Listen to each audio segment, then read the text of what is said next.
Alcohol abuse is a major cause of health problems and associated expense in the United States.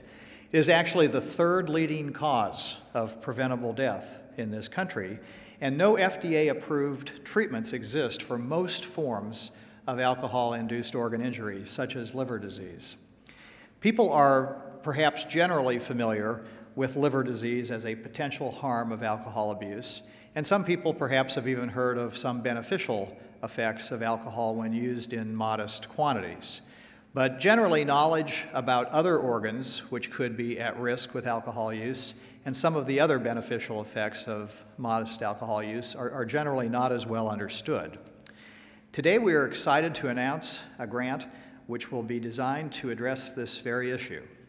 Dr. Craig McLean, Associate Vice President for Translational Research and Associate Vice President for Health Affairs at the University of Louisville, has received a coveted P50 award from the National Institutes of Health.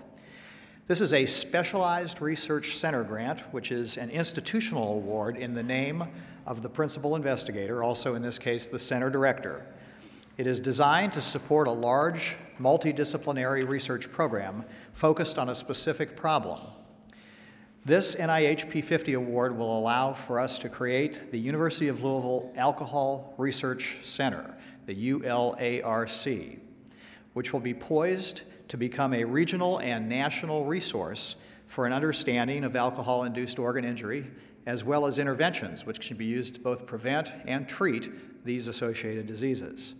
The research, like most of the work we do here at U of L, will be translational in nature, and in this case we'll have a specific emphasis on nutrition, which I think gave the application a very unique characteristic. We're excited to announce that the initial funding for this award is $8 million. University of Louisville is one of only 20 institutions to receive such a grant, and Dr. McLean and his team actually had the top score in the United States. So we didn't just receive the award, but we were the very best, which is always exciting to say.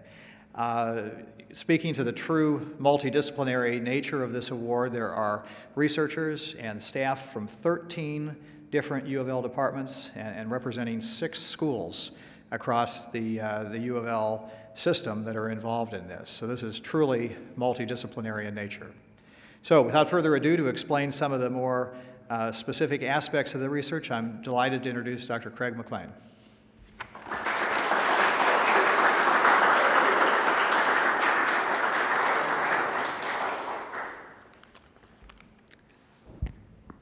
It's a real pleasure and a real honor to be here today for the announcement that the University of Louisville is receiving this P50 Alcohol Center designation. As Greg said, we're the only center in the country that has nutrition as its focus, and we think that's very important. Indeed, this has been something that I've been interested in my whole research career.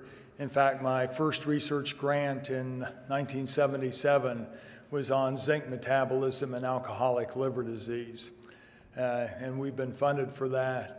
Nutrition and liver disease ever since that time. I was recruited here in 2000 along with part of my research team as part of the Bucks for Brains initiative. And one of our goals and one of our mandates was to help get more of these large multidisciplinary centers at the University of Louisville, like our Alcohol Research Center. And we got a PO1 grant in 2008 that was basically the infrastructure grant that led to this current grant. And it was a 3-year grant. We were maybe too successful with it that a couple of our young star investigators did so well that they were recruited to leadership positions at other institutions. So by the time we were ready to go in for the P50 award, the first 2 times then we just missed funding because we didn't have quite enough infrastructure and enough of the R01 grants that you needed. However, this last time, as Greg said, we got the best score in the country, And that was also at a time when there was the most applications ever. So there were 13 applications. And in fact, the NIH felt so bad that there were so many good applications that they increased the number of alcohol centers to 20. They increased it 2 more. Unfortunately, as Greg said, we're funded at $8 million. We would have been $9 million, but they took some money away from all of us to help fund these.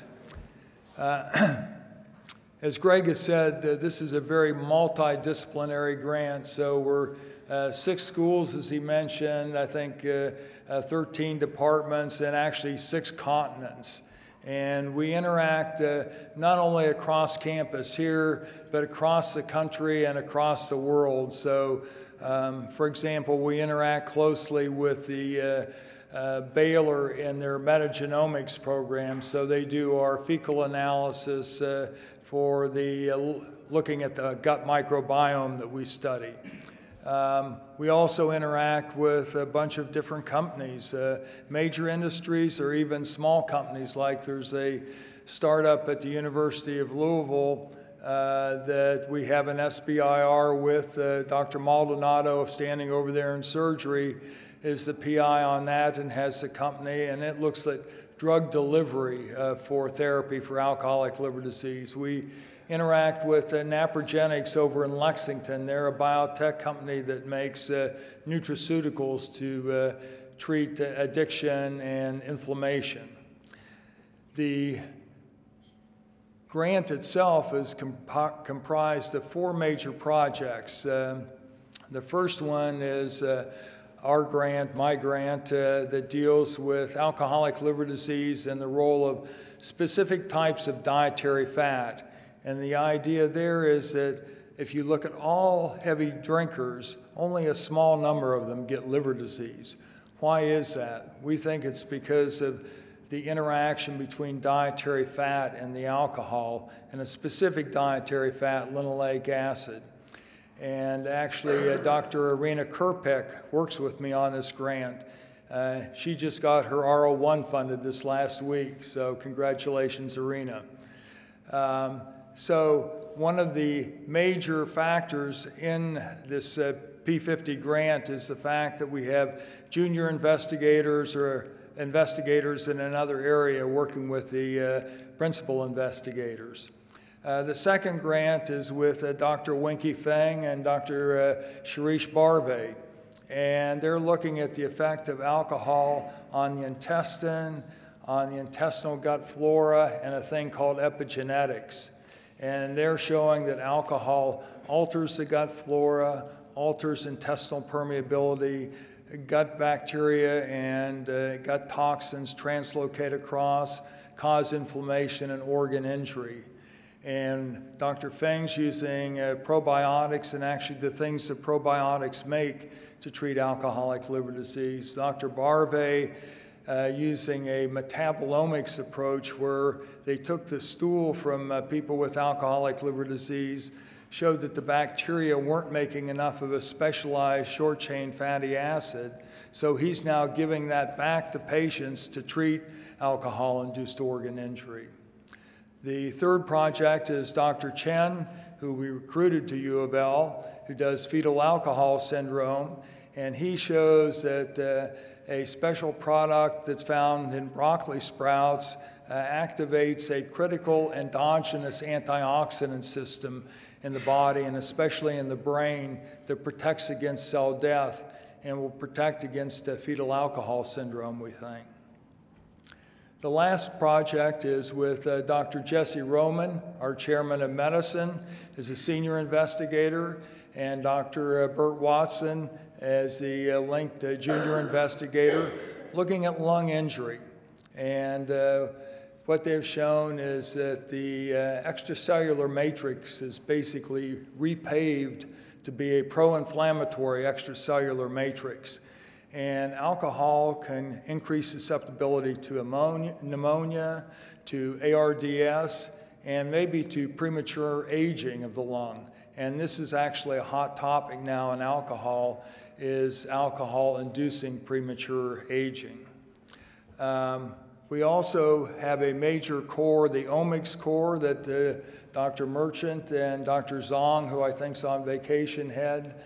So this is really one of the lead omics, this is proteomics and metabolomics cores in the country. And it actually gets the most money of any of the components. So everybody's coming to ask me for jobs, so go talk to Dr. Merchant. Our support staff are critical.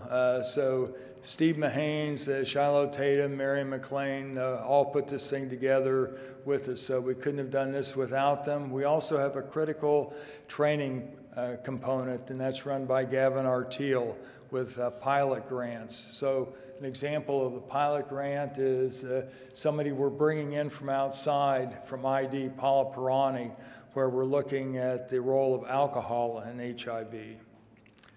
Now, for those of you that don't drink in the audience, and hopefully there aren't too many of you, but you know, what does this mean for people who don't drink? Well, a lot of the mechanisms that are applicable to alcohol-related injury apply to other big disease processes. So if you take liver, where I work, I do alcoholic liver disease, but there's another much bigger problem called non-alcoholic fatty liver disease. And 1 out of every 3 Americans has this. So if you look around the room, there's probably a couple other people here that have this problem, may not even know it. And it wasn't even described until 1980. And so a lot of the work, and wasn't investigated until about 2000. So a lot of the basic work that we had done in alcoholic liver disease was just able to be applied directly to this, and we sped our knowledge process up dramatically. So I don't want people to walk out of here feeling bad or feeling that alcohol is always bad for you, that especially with the bourbon industry here in Louisville. So the dietary guidelines, and in another life I'm a nutritionist, so the U.S. dietary guidelines just came out, and alcohol in low doses can have a beneficial effects, maybe on overall mortality, certainly on a host of disease processes. So it's what's called a J-shaped curve. So if you drink 1 or 2 drinks a day, 1 if you're a woman, 2 if you're a man, or less, why, then you have less disease risk, less mortality than somebody who's abstinent. So it's what we call a J-shaped curve. So here's abstinence here. You get down and get a little bit better if you have 1 or 2 drinks, and then the more you have, the worse you get. So alcohol can be good for you too. So I'll stop and see if there are any questions. Thank you.